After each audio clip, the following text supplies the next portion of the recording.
के बबुआन से।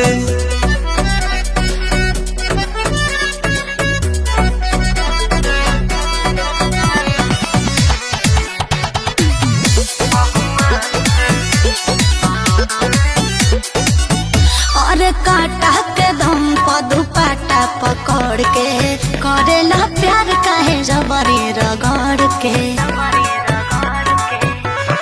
कवना किलो तरजुई पर प्यार जो खाबू तू त कौनो कीमत पर हमार हो खाबू। कदो शिकायत जाके थाना दीवान से रानी लो कबू नहीं तू बिहान से। मन सेट हो जा भोजपुरिया जवान से कि लड़ावेलू जबान तुम्हारा के बबुआन से। लड़ावेलू जबान तुम्हारा के बबुआन से। लड़ावेलू जबान तुम्हारा के बबुआन से।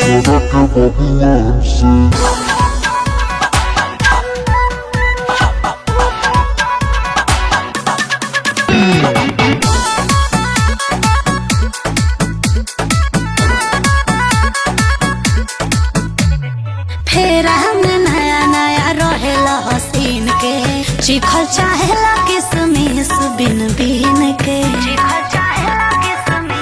हे सुगनी सबो में एगो बाड़ू सुपर क्लास पाइप तो हके तक दे हम खेला खलास। बचे न पैबू तू हमारा निशान से हिल जाई माथा पवन के ऐलान से। मन बतिया तुमोर बच जाइबू नुकसान से कि लड़ावेलू जबान तुम्हारा के बबुआन से। लड़ावेलू जबान तुम्हारा के बबुआन से। लड़ावेलू जबान तुम्हारा के बबुआन से।